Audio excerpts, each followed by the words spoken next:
I legitimately thought this was like Jurassic Park 47. Maybe it feels like that. And then I looked up exactly how many have been released, and this is only like the 7th movie.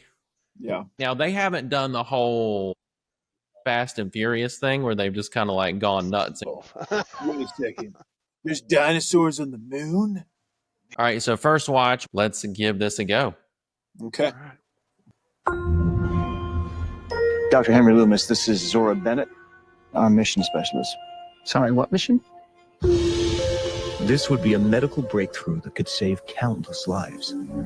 It comes from the largest dinosaurs on the planet. Oh my God. Fortunately for us, all these species exist in one isolated place. Can you be ready tomorrow? I can guarantee your safety. I mean, more or less. More or less? He's your guy? We're the best at moving things and people in and out of places they shouldn't be. Move up towards Barbados, avoid government patrol, but there aren't that many anymore. Why's that? No one's dumb enough to go where we're going. This island was the research facility for the original Jurassic Park. We need DNA from the 3 biggest dinosaurs. Do we have to get a sample from an egg? I suppose we could try and get it from the parent, but they're a flying carnivore the size of an F-16. Maybe we should make it quick.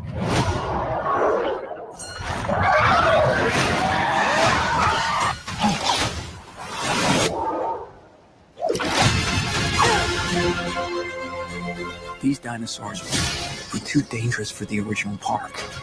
Please don't say they're raptors. They're raptors. The worst of the worst were left here. Come on! Duncan!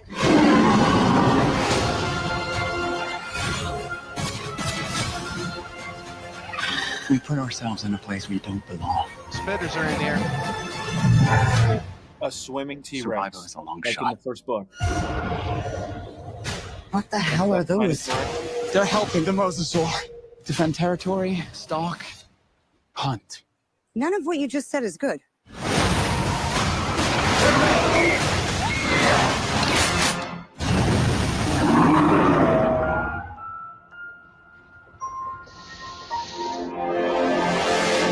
At least they have John Williams' original theme right at the end. I like that.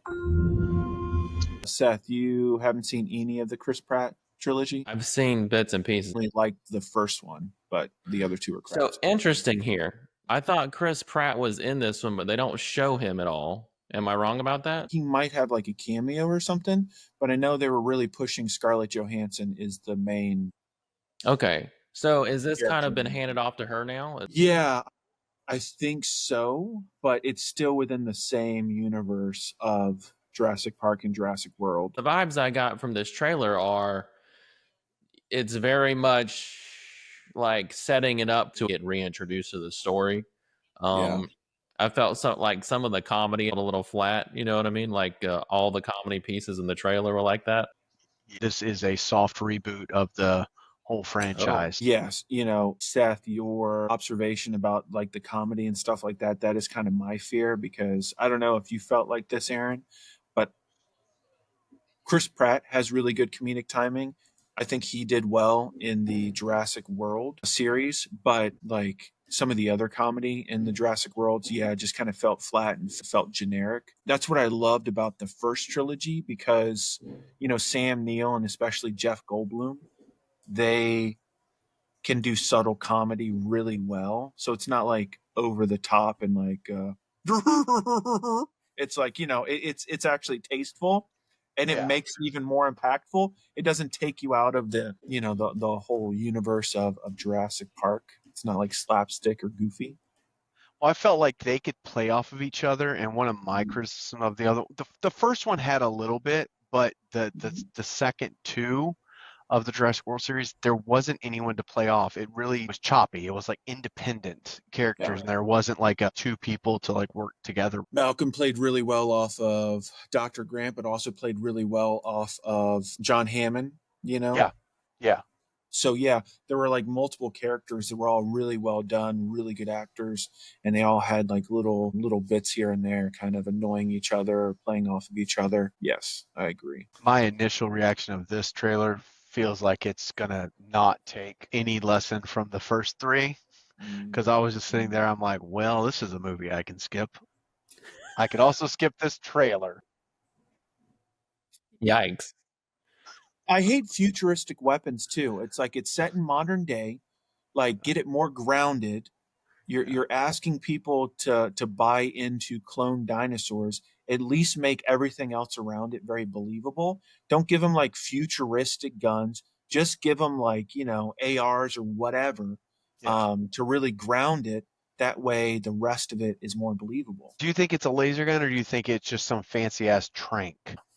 The only thing I'm praying that they do is they have nerfed the T-Rex ever since the second movie. Yeah. They need to bring it back. You know, the one in the first one was called Rexy, but they need to bring back a T-Rex who can actually like fuck some shit up, to where I want it to like get into a fight. It needs to like get roughed up a little bit, but like it needs to like at the end be like, you know, Bill, you know, and like keep going and like actually win the fight. Because the last Jurassic World, they made the T-Rex such a bitch. And I'm like, God. There's a reason why its fossils are the emblem of Jurassic Park in Jurassic World. It's the main dinosaur character. You need to respect it and not make it a bitch. Put some respect on my name. Right. And then like, and you know, raptors, like, oh my God, raptors. And then T-Rex in the first one just walks in. It's like, sup guys. Chomp. They're like, huh, you got small hands. It's like, cool. I know you guys don't like T-Rex because he's got small hands. So you think there's other things, you size queens. I thought that was with feet, which would be okay, maybe. I don't know. In his favor. I'm with Aaron. I'm really cautious about this trailer. Wasn't stoked about the franchise going into it anyway. I thought the first movie was the best and still a super classic, and the others might as well not even exist. I mean, do you even need to watch this movie? Like, you know what's going to happen. The characters seemed forgettable in the trailer. 100% forgettable. I know it doesn't go over well with like a family blockbuster movie, but this is my hope and want. Just have one movie where the forgettable generic humans actually don't win. And the dinosaurs at the end, oh, we're going to outsmart the dinosaurs. Oh, wait, nope. They got you. You know, it's like, ba-na-na-na, wah, wah, wah. Yeah, I'm trying to think about like what they could do to actually make the franchise good again, though. You know, if you think back to the original movie, they had so many good characters in it. And I guess, of course, for the time period, no one had seen something like that on screen, right? No one had seen the dinosaurs. Like, CG wasn't really as good as it is. And so I think that part of that by itself is what made the movie good. But there was so many good characters in writing, like even all the way down to Samuel L. Jackson, who had a minimal role, but you remembered his character.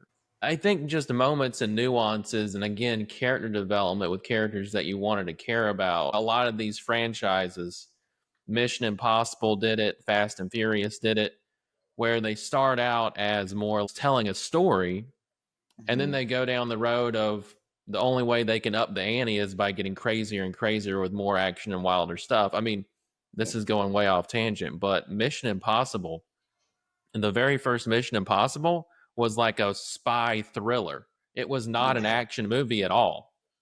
And it was actually really good. The very first Mission Impossible was really good. I haven't seen the past couple of Mission Impossibles, and it's not like that's one of the franchises that has like gone, that has a lot of sequels that I actually kind of like, but they definitely changed from 2 on to like action movies.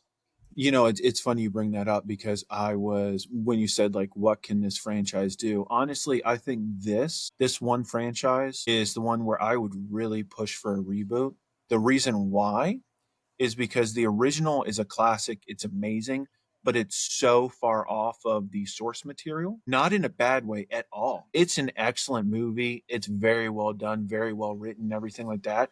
But the book is significantly different than the movie. If they rebooted the franchise and just stuck to the book, made like a few tweaks, you know, kept all the characters, because there's a bunch of characters that are not in the movie that are in the book. There's a bunch of outcomes from the book that are not in the movie. Like Muldoon, who I love to death. He is the hunter, the game warden, you know, who's like, clever girl, and then you think he dies. He doesn't die in the book. He has like amazing parts in the book. And it's like, if they rebooted it, like everyone could be satisfied with it, because even like the haters, they're all like, no, you gotta be like original to the source material. And it's all like what Michael Crichton originally wrote. It resets it, because like you're saying, in Jurassic Park, they're doing the same thing that they had to do in Fast and Furious, that they did in Mission Impossible. They have to keep on upping the ante to the point to where it's absurd. So it's hard to get people to buy in, because yes, probably what you think is going to happen in this movie is going to happen. But if you reboot it, ground it more in the original like literature, then you have a fresh new take, and you can go so many places with it. Because the first Jurassic Park, the movie and the book, much more horror than it is like action comedy. You know, I mean, just watch the original movie again. It definitely has ticks of like horror suspense. It's not an action movie at all. I think the trap that Hollywood gets stuck in, though, is they figure out a formula, right? And it makes money. So then they just repeat it, which, you know, if you're in the business world and you find something that makes money, you keep doing that. So you can't blame them. Repeat. Yeah. Right. But from an artistic perspective of someone who wants to enjoy a good movie, it's easy to point out and it gets tired quick. But the families love it. The kids love it. And, you know, a lot of people love it. That's why they make money. But they end up like driving these franchises into the ground. If they did try to reboot the original movie and go even truer to the source material, that would be a very interesting take. That's one thing that I did get excited about in this movie. It clearly shows a swimming T-Rex. In the book, there is a chase scene down a river where they get into a raft and they're trying to escape, and the freaking T-Rex jumps into the river and swimming after them. And it's like, that's some scary shit. You know? I know we touched on this earlier, and this might end up being another trilogy. Honestly, I'd probably have to watch the trailer again to remember anything about it. Where does this end, right? So the premise of this trailer is they're going to the research island where they did a bunch of the preliminary stuff for the actual park of the first movie. So where does this end? So where does this take you at the end of this movie to what's next? Like, what are they trying to do? Well, here's the question on top of that. You're asking where it ends.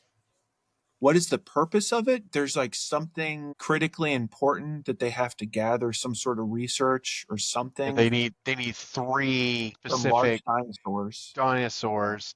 Yeah. And I mean, the assumption has to be one of them's going to be the Tyrannosaurus Rex, but you know, it's a pterodactyl, like whatever that big raptor, brontosaurus or something. Is it? Or maybe it is a brontosaurus. For me, when I was looking at, they're like the 3 big dinosaurs, and they're like pterodactyl. I'm like, that bitch ain't that big. Like, I can't have 16, but you know, damn size queens again. I tell you what.